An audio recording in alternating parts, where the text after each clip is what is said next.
Margaret Hayes stood in line at First National Bank, her worn purse clutched against her chest.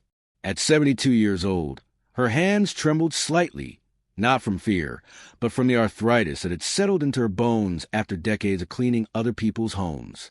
Her natural silver hair was pulled back in a neat bun, and despite the holes in her shoes hidden beneath her ankle-length skirt, she held her head high. She had saved for 6 months, 6 long months of taking extra cleaning jobs, skipping meals, and walking 3 miles instead of taking the bus. Altogether enough money to finally pay the overdue property taxes on the small house her late husband had left her, the only thing she had left of their 47 years together. The bank was busy that Tuesday morning, filled with people in expensive suits conducting business Margaret couldn't begin to understand. She felt out of place, but she had every right to be there.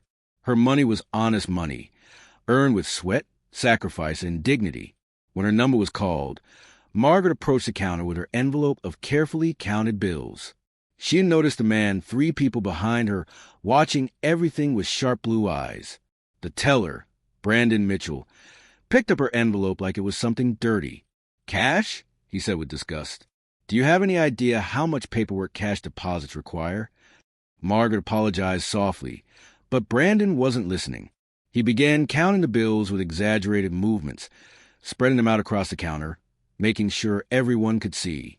"Mrs. Hayes," he said coldly, "your account shows small balances for decades, and now suddenly you have $3,200 in cash? That's unusual, suspicious." The customers around her stared.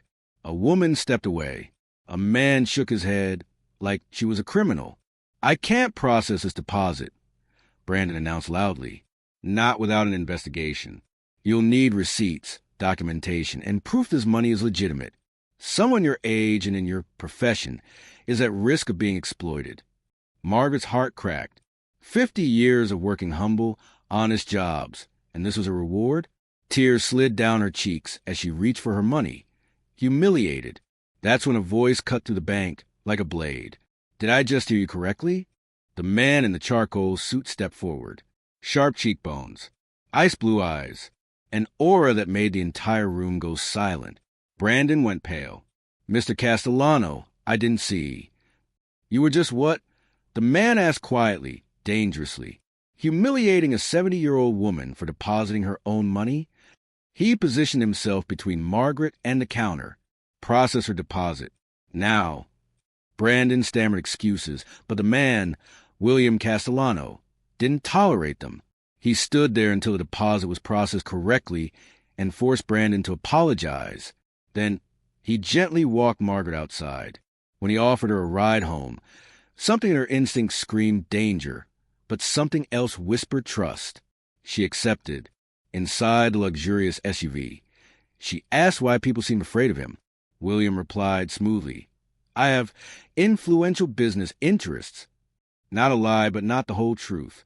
He was the quiet, lethal type of powerful, the type people whispered about, the type people feared. Yet around Margaret, he softened. When they arrived at her small Englewood home, she thanked him and attempted to decline the help he offered. He respected her strength. He insisted she keep his number just in case. Before leaving, he added, "That teller will be looking for a new job today." Margaret froze. "You can do that?" William's smile was cold. "I can do many things, Margaret. Some of them are even legal." He drove off, leaving her standing on her porch, confused, unsettled, and holding the car of a man she should never cross paths with again. 3 weeks passed. She didn't call him. She returned to her quiet life. But fate wasn't finished with her.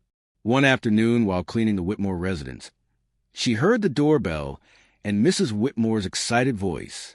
"Mr. Castellano, how wonderful you could make it." Margaret froze. It was him. He entered the kitchen, surprised and almost delighted to see her. Mrs. Whitmore, sensing something interesting, practically pushed him onto the back patio to talk. Margaret kept her distance. "You didn't call," William said softly. "It wouldn't be appropriate," she replied. "Your world is dangerous." "You're not wrong," he admitted, "but that doesn't change the respect I have for you." Before she could respond, a scream came from inside. Glass shattered. 4 masked men had entered the house, guns drawn. William's voice turned to ice. "Stay here, Margaret." But she followed him. Inside, chaos erupted. Terrified guests, armed intruders, and William standing in the middle of it all, utterly calm. "You have 5 seconds to leave," he said. They laughed. They shouldn't have. The front door burst open. 6 armed men, William's security, stormed in and subdued the intruders with terrifying efficiency. When it was over, Mrs. Whitmore clung to him, sobbing, "You saved us."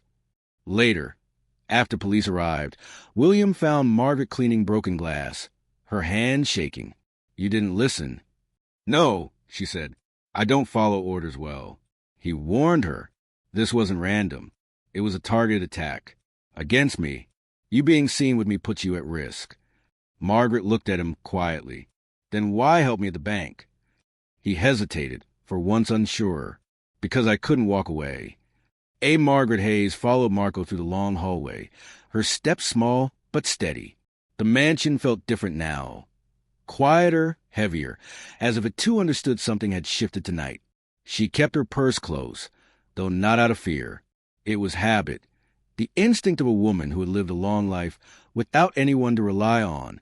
When the front door opened, the night air wrapped around her like a cold shawl. Chicago streets hummed faintly in the distance. Cars, distant sirens. Life continuing on as if her world hadn't tilted in the last hour. Marco, stoic as always, opened the car door and waited for her to climb in. As the vehicle pulled away from the estate, Margaret's eyes drifted back to the mansion's silhouette. Inside those walls stood a man feared by hundreds, protected by dozens, hunted by a few, but somehow tonight he looked more lost and dangerous. It wasn't weakness she had seen. It was humanity, cracked open by fear of losing someone he couldn't admit mattered. Marco drove in silence, occasionally glancing at her in the rearview mirror as though making sure she was still breathing. When they finally reached her small apartment building, he stepped out immediately to help her. "I've got myself," Margaret said, waving him off with a tired smile. "Boss said not to leave until you're safely inside," Marco replied. "And I suppose argue with you would be like talking to a lamppost." "A polite lamppost," he corrected. She chuckled and made her way up the steps. Only when her door closed behind her did Marco finally leave. Inside the small apartment, Margaret leaned against the door and let out a breath she didn't realize she'd been holding. The quiet pressing around her, a peaceful, familiar quiet. No armed guards, no shattered glass, no trembling Mafia boss with stormy blue eyes trying to hide the cracks in his soul. Just her tea kettle, her aging furniture, her normal life. She set her purse down and sat at the kitchen table, staring at her hands, still trembling from arthritis, but also, perhaps, from something else. What was she doing getting tangled up in the life of a man like William DeFranco? She wasn't family. She wasn't a partner. She wasn't even his employee anymore. She was just the one person who'd ever spoken to him without fear. She rubbed her forehead, sighing, "Old woman, what have you gotten yourself into?" Her eyes drifted to the small white card William had pressed into her hand earlier. Actually, he had given it to her weeks ago, the first time she stood up to him when other staff trembled. Tonight, she'd handed it back, but he had slipped another one into her purse. She didn't even have to check to know it was there. Meanwhile, back at the mansion, William stood alone in the kitchen. Marco had returned and briefed him quietly. She got inside safely. William nodded but didn't speak. He stared at the pile of shattered glass on the tiled floor, the ghost of anger still lingering in the air, though dulled now, replaced by something quieter, heavier. He wasn't used to feeling powerless. He wasn't used to someone walking away from him, by choice. But Margaret had, and it scared him in a way bullets never could. He picked up the broom she had abandoned and began sweeping the broken pieces himself. His security team watched from a distance, unsure whether to offer help or pretend they didn't exist. When the last shard clinked into the dustpan, William closed his eyes and exhaled. Margaret's voice echoed in his mind. Maybe everyone needs someone to believe they can still choose a different path. He'd never been given a different path. Not really. He had been born into violence, molded by expectation, hardened by necessity. But tonight, an elderly housekeeper had looked at him, not with terror, not with respect, but with unmistakable sincerity, and it had shaken something loose inside him. He walked to his study, sat in the leather chair, and pulled out his phone. His thumb hovered over a contact that hadn't been used in years. Therapists, old business mentors, people who had once tried to redirect his life before the streets shaped him into something else. He didn't call any of them. Instead, his hand drifted to the empty space on the desk where Margaret's card had been. He wasn't sure which terrified him more, the idea of calling her or the idea of her never calling him again. Back in her apartment, Margaret finally made herself a cup of tea. She sat on her couch, tucked a blanket over her knees, and stared at the steam rising from the mug. She wasn't naive. She wasn't foolish. She knew who William was. She knew what he was capable of. But she also knew what she had seen tonight. Not a monster, not a villain, not a mafia giant. Just a broken boy trapped in a powerful man's body, begging someone to believe he could be more. And that, she feared, made her care more than she should. She took a slow sip, then picked up her phone. Her thumb hovered over the empty text box. She told herself not to do it, not to get involved, not to be pulled into his darkness. But her heart, stubborn and gentle, whispered a different truth. Everyone deserves one person who sees them. She typed 2 simple words. Got home. Across the city, William's phone lit up instantly. He didn't smile often, but he did then. Indeed, for the first time, he looked vulnerable.